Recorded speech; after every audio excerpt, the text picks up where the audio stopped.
So I'm going to take the opportunity to add video for day 12. So as you may know, that day 12 was our 0 day, and added water to the van, took the trash out of the van, and spent the day. We went to REI, got a few things. I got some more socks. It was a good day. We rested. I spent most of the day working. I got flooded with a bit of work from one of my customers or clients, and yeah, I spent a good 5 hours doing that. And then tried to edit a video or two. That was my day was done. So that was day 12. I didn't take any video, didn't do much in terms of pictures. So, what do we talk about? Well, one of the things we could talk about, just to have some content in here that I would put in somewhere, is about the commonality of challenges that Buzz and I face. We both suffer from heart or cardiovascular issues, but very different. It's interesting. And I'll let Buzz explain his, but it's more heart related. Mine, as my cardiac surgeon pointed out, you have a great heart. If it wasn't as strong as it was, you'd be dead. So yeah, I'll go into a little history of what happened, and we'll talk about that. So to start, I've always, I thought I've eaten pretty well. I don't do a lot of fast food. I'm kind of a foodie. I did like the cheese, good quesadilla or grilled cheese sandwich is always something I look forward to. But I didn't eat a lot of red meat, so it was quite a shock for me to have any kind of cardiovascular condition or heart disease. But yeah, my hobby was racing cars, and it became apparent that I was having a problem. I couldn't even hardly get out of the car to breathe. I have a picture of me sitting in, I was racing a friend's Miata, and a guy walking by took a picture of me, and what he didn't know was I couldn't breathe. I was kind of sitting in the car. I couldn't get out. I couldn't breathe. So I went to the doctor, and they did pulmonary test, and yeah, it's and then I don't remember why they put me on a treadmill to do some kind of echo test, and I failed the treadmill test because at about 5 or 6 minutes in of a 10-minute test, I started fainting. So anyways, they took results. I got a phone call the next day saying you need to immediately come into the cardiac surgical ward. I'm like, wait, what? At this point, I just thought I was short of breath. I didn't know what was going on. And right, so he said that on the treadmill, my heart was the equivalent of cavitating. There was not enough blood to pump, and that's why I didn't have enough oxygen going to the muscles. And he said that the left main descending artery, the one that feeds the blood to the heart, was over 95% blocked. And in his words, I was minutes away from dying, or hours away from dying. So going to the hospital, they put me under, put a stent in. I had all the nurses come to me and say, you're the luckiest guy around. And I'm looking around the hospital going like, what the hell? There's a bunch of old people in here. I'm only 49. This makes no sense. So it was weird. And it all seemed kind of surreal. And eventually I left the thing and had the hospital and had more appointments with the surgeon. And he said that a lot of things. He supposedly told me a lot of stuff, and it wasn't fair because I was on the operating table. I don't remember anything. But he told me that I thought like, oh, cool, I'm cured, right? My left main descending. And he said, no, you've got an experimental stent in you. We normally don't do left main descendings. If the stent blocks, you won't have time to get to the hospital. You'll be dead. So that's one thing. He also said, this blockage that you're talking about is not just limited to the left main descending. It's indicative of the entire artery system in your body. And so, he said, you need to do something different. We're going to have to do a full quad bypass on you. He goes, otherwise, I don't give you more than 5 years. 5 years of life left like this. He goes, unless you make some drastic changes. So they put me on an extremely low-fat diet. It was horrible. And this is the actual doctor's words. He said, here is your new diet. If you put something in your mouth and it tastes good, spit it out. And that was pretty much it. I did that for a couple of years, maybe a few years, and then I started backsliding a little bit. I'd tell my wife, well, give me that just a little piece of bacon. And then the next thing you know, you're kind of eating like you were before. So I was on a lot of medications, beta blockers, blood thinners, statins, the normal stuff. And I'd take them every day. And I started doing some research and stumbled across, as a combination of things, a couple of documentaries on Netflix. One was Forks Over Knives. Fat, Sick, and Nearly Dead was another one. And they all kind of talked about the benefits of a plant-based diet in your health, especially for the cardiovascular system.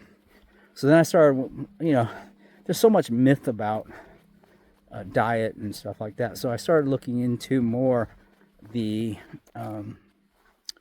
science behind it. And I found a couple of websites that were all just mainly nothing but scientific studies.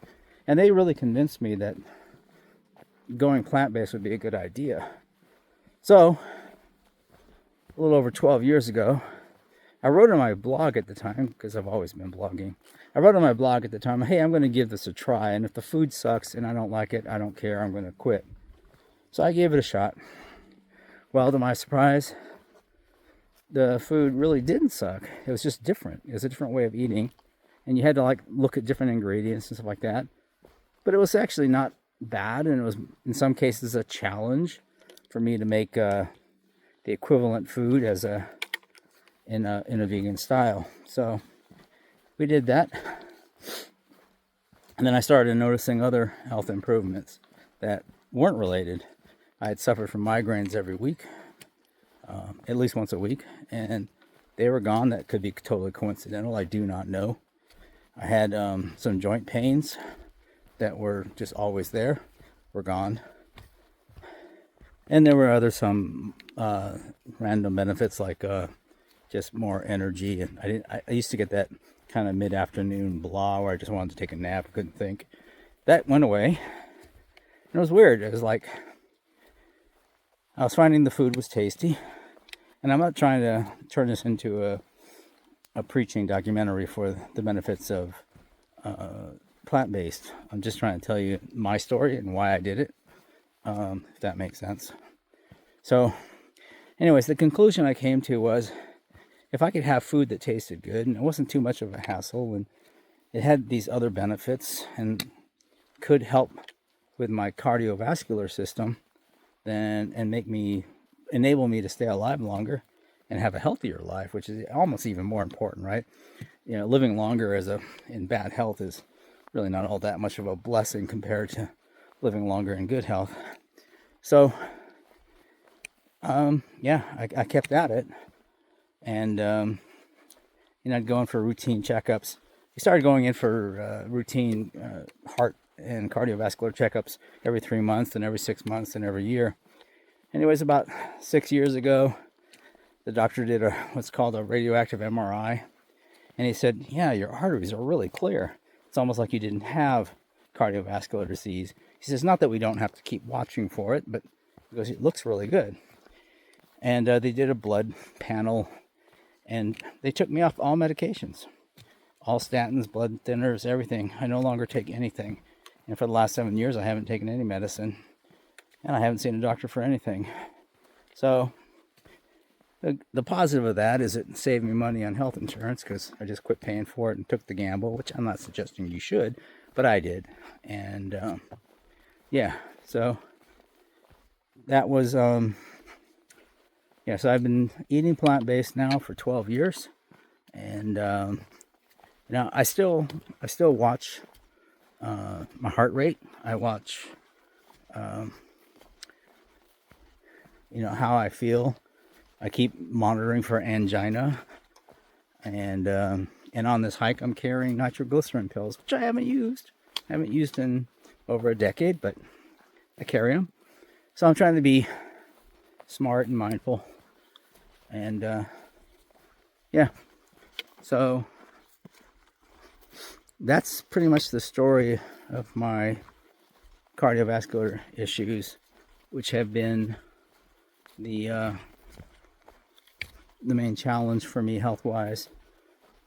So I've got no other issues other than I already talked about my scoliosis. I had Graves' disease when I was 40. That kind of kicked my ass for about 3 years. We got over that, or at least they say it's in remission. And my thyroid's been fine. But yeah, and that I almost, the other funny thing is after starting eating plant-based, it's very rare for me to get even a cold. And it's a weird thing that happens is I get a sniffle and a sneeze or a sore throat, and it typically lasts like an hour. And it's mild, and an hour later it's gone. I never had that before, but that's kind of what happens to me now. It's like I'm starting to get sick, and then it just gets combated. And I'd like to attribute that to my diet. I don't know, maybe not. But the science seems to back it up. Less inflammation in the body means your body's able to handle other intruders better. And a lot of the things you eat cause inflammation, including inflammation of the endothelial lining of your arteries, which was my issue. So when I started this whole process, I had my blood work done, blood panel done, and they said my cholesterol was 321. Yeah, that's pretty high for someone who doesn't eat a lot of meat. So basically I was genetically predisposed to that. I got it down under 200 now without statins, and pretty much everything else on my blood panel, I had a full panel done before we started the hike, just to make sure I was okay, other than the fact that I was sick from some bacterial infection, which may or may not have been caused by a tick. Everything else is perfect. It's 100% normal. So that's where I am. What were the symptoms? What happened? When I used to do Taekwondo, I developed this condition where I would do the Taekwondo warm-ups, and during the warm-ups I would get this very heavy pressure on my chest, and that pressure, I couldn't relieve it until I stopped and physically, stood still for a while, and it would eventually go away, and then I could complete my warm-ups and then complete the Taekwondo session without a problem. Well, that continued on for, probably 2 years. We finished doing Taekwondo, but I continued to do exercises in the morning. And one morning, I was doing the exercises, I was doing push-ups, and I had a chest condition where I had the same pressure on my chest, so I quit. The difference was it never really went away.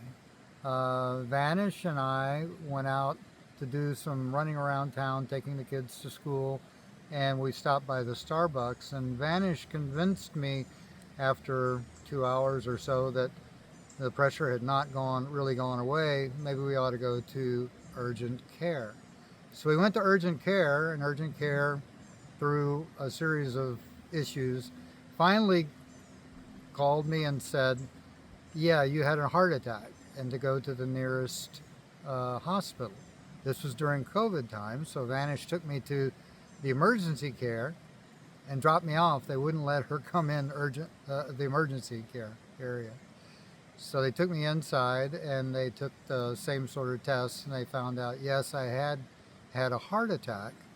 So they wheeled me directly into the cardiac catheterization, where they would go in and check and see what's going on with your heart and with your vascular system. They did put in one stent for a minor issue that was not related to cardiac vascular blockage. It was a genetic condition, but come to find out, I did not have a standard heart attack. I had what's called a Takotsubo heart attack, which is also known as a stress-induced heart attack. It's where one of the ventricles in your heart doesn't work or doesn't beat like it's supposed to. And it was finally able to correct itself. But after that, they put me on a cocktail of medications, including blood thinners, blood pressure medication, statins, and beta blockers to deal with the heart condition. I had to take the blood thinners for a year after for the stent, and after a year I was dropped the blood thinners, but I still take the other heart medications. So every day. Okay, and you said this was a somewhat stress-related issue. What have you done to work on that to help mitigate that? Well, what brought it on was during this period was full-on COVID. This was in like November of 2020, where COVID was rampaging across the United States. There was no vaccine at that time. Um, so, and work was very stressful. We were doing remote work and doing Zoom meetings all the time, and it was just a very stressful period of time. And that's what we believe, induced the heart attack. And what have you changed? And what I've changed is since then I've retired. Ah, I retired in 2022. So this is my life now, is hiking the AT. okay, any other lifestyle changes? Uh, a few, just being a little bit more conscious of the stress in my life, and also a little bit more conscious of what I eat. Vanish has been doing great work trying to get me to be plant-based, but I still haven't been able to More do plant-based. that. More plant-based and more Meatless health- Mondays, maybe. Yeah. All right. What about on the trail? Is there anything specific that you're doing on the trail that, in regards to your heart condition? Not really, but we did find out one very interesting fact. When I take my medications in the morning, I've had trouble with my physical endurance. Just, can't hike as strenuously as I normally would do. And I was really worried about that. And on certain hiking days, it's been a problem. But then one day I forgot to take my medications in the morning, and I had a great day hiking. I had no problems with physical endurance and whatever. So what we figured out is maybe the medications were causing some issues with physical endurance. So now I've started taking the heart medications in the evening after the hiking is done. And so far that has worked to a T.